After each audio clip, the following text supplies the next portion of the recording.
Différence entre projection et introjection. Aujourd'hui, on va donc voir la différence entre le phénomène de la projection et le phénomène de l'introjection en psychologie analytique. Alors, on commence par redéfinir rapidement le terme de projection et puis on définit le terme d'introjection. En psychologie analytique, on désigne par le terme projection le phénomène consistant à attribuer à quelqu'un d'autre des qualités, des défauts, des pensées qui appartiennent surtout à nous. J'ai fait 2 capsules donnant des exemples de projection la semaine dernière que vous trouverez dans la playlist des capsules. Et aujourd'hui, on va surtout voir le phénomène inverse, c'est-à-dire celui de l'introjection. Introjection, définition. À la différence de la projection désignant un mouvement allant de soi vers l'extérieur, l'introjection désigne le mouvement inverse, du monde extérieur vers soi. Autrement dit, quand je projette, c'est qu'il y a une part de moi que je veux reconnaître dehors, le monde extérieur devient un miroir de ma psychologie, ou alors que je veux faire exister dehors, et c'est peut-être des fois pour mieux ensuite l'accepter en moi aussi. On a souvent besoin de support de projection pour ensuite se poser la question soi-même. Mais il y a également un autre phénomène qu'on appelle le phénomène d'introjection, et qui est en quelque sorte l'inverse, c'est-à-dire que dans ma psychologie, dans ma façon de fonctionner, je vais porter en moi des choses qui finalement ne m'appartiennent pas. Elles ne m'appartiennent pas, mais elles influencent grandement ma façon de penser, ma façon de raisonner, ma façon de percevoir le monde, et pourtant, ce n'est pas moi. Et oui, il y a des parts de nous qu'on croit être des parts de nous, on croit faire partie de notre tempérament, mais qui en fait ne nous appartiennent pas, c'est-à-dire elles ne font pas partie de notre nature profonde. Elles ne font pas partie de notre personnalité, elles appartiennent à d'autres personnes. Et alors comment est-ce possible, me diriez-vous ?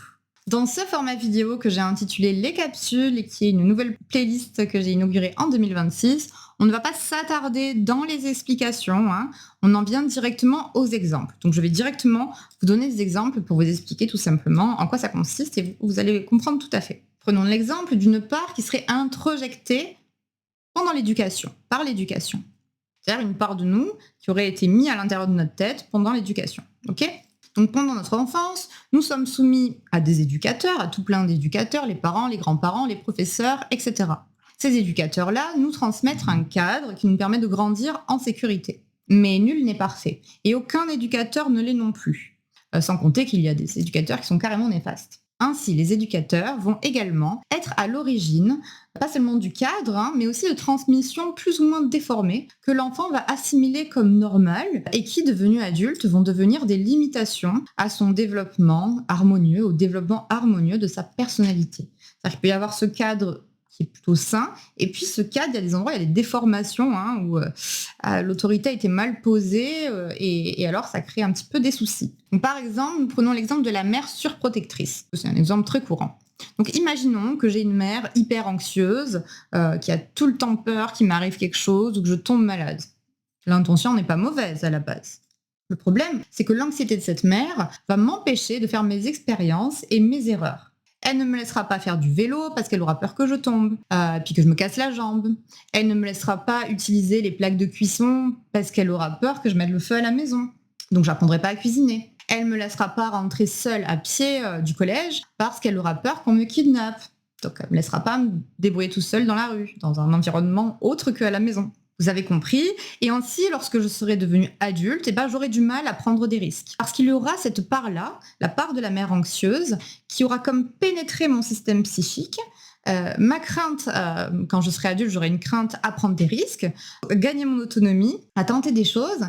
Cette crainte-là ne viendra pas vraiment de mon tempérament à moi. Pourquoi j'aurai un tempérament plus timoré, plus craintif que les autres à la base? Il n'y a pas de raison. En fait, ça viendra de la part introjectée de la mère anxieuse en moi. Pas mon tempérament, c'est ma mère anxieuse qui finalement est rentrée dans ma tête. Donc cette petite voix là dans ma tête qui me dira attention, tu n'es pas capable, ne fais pas ça, tu risques de faire une bêtise, t'es trop maladroit, ou ne tente rien, c'est plus prudent, on sait jamais.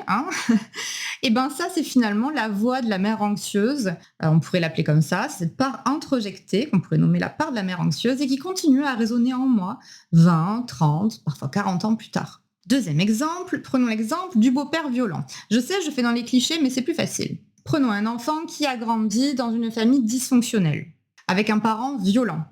Encore une fois, c'est malheureusement beaucoup trop courant encore.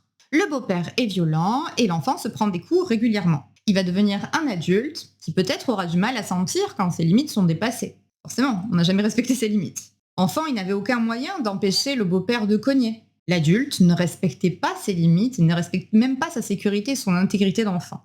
Aussi, il valait mieux se dissocier de ses émotions puis attendre que ça passe. Devenu adulte, il pourra donc avoir développé une certaine tendance à se dissocier, à se couper de ses émotions, dès lors qu'il y aurait des émotions fortes, même si ce n'est pas des situations similaires, comme pour fuir une situation considérée comme émotionnellement dangereuse, sur un plan psychologique en tout cas. Toute intensité sera vécue comme dangereuse et alors il y aura une dissociation, même s'il n'y a pas de danger réel. Ou bien il aura pu devenir un adulte qui aura du mal à discerner les comportements abusifs des gens.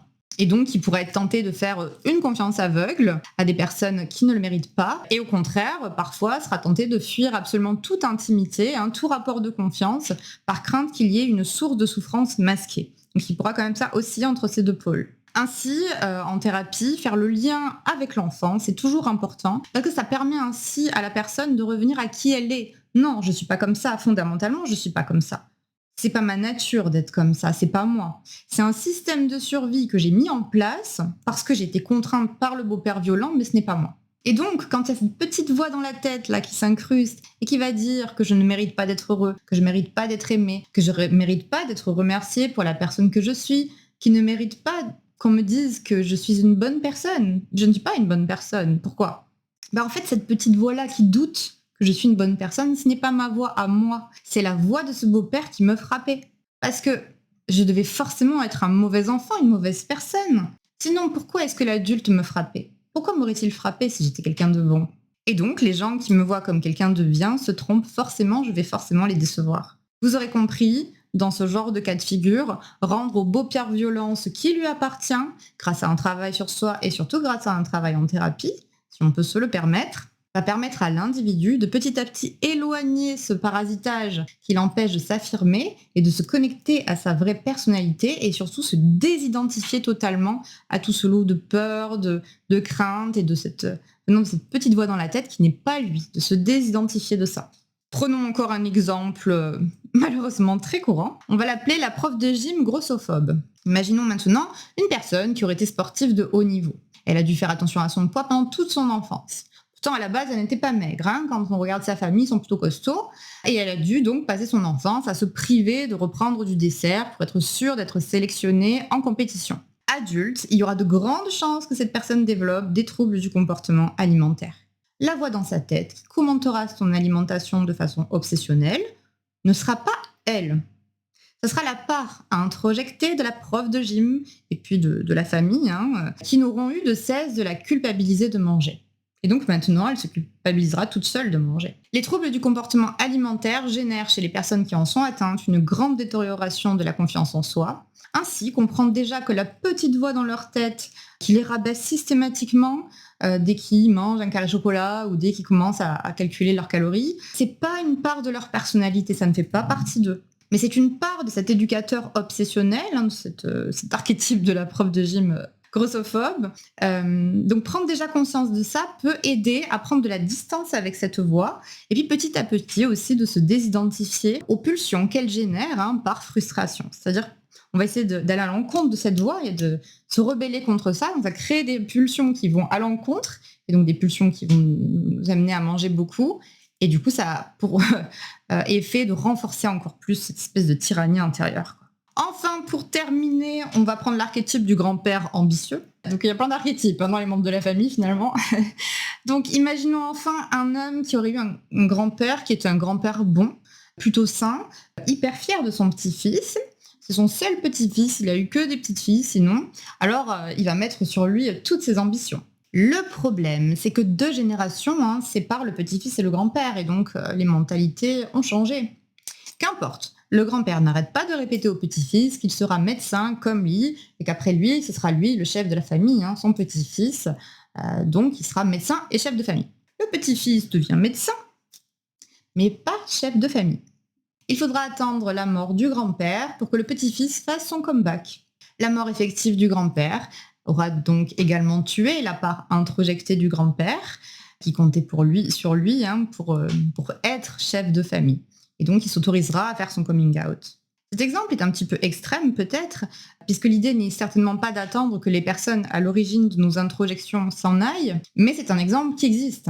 Et donc l'idée, c'est bel et bien de travailler sur soi pour comprendre d'où viennent ces petites voix dans nos têtes, qui nous empêchent, nous frustrent, nous jugent, nous critiquent. Certaines sont bel et bien des parts de nous, c'est donc ce qu'on appelle des complexes autonomes, mais d'autres, ce ne sont pas des parts de nous. Ce sont des parts qui nous ont été transmises par notre entourage, ce sont les voix de notre entourage. Ce ne sont donc pas des parts à nous, elles sont introjectées. J'espère que ces exemples vous auront aidé à comprendre le principe d'introjection. Dans la vidéo suivante, on fera la distinction entre les complexes autonomes, donc ce sont des parts de notre personnalité à nous, et justement ces parts de soi introjectées pour faire un petit peu le distinguo entre les deux. Merci de m'avoir regardé. Pensez à vous abonner à la chaîne pour soutenir mon travail. Merci beaucoup pour ça. Je vous offre un cours gratuit pour vous former à l'analyse jungienne des rêves. Vous trouvez les liens dans la description et je vous dis à bientôt.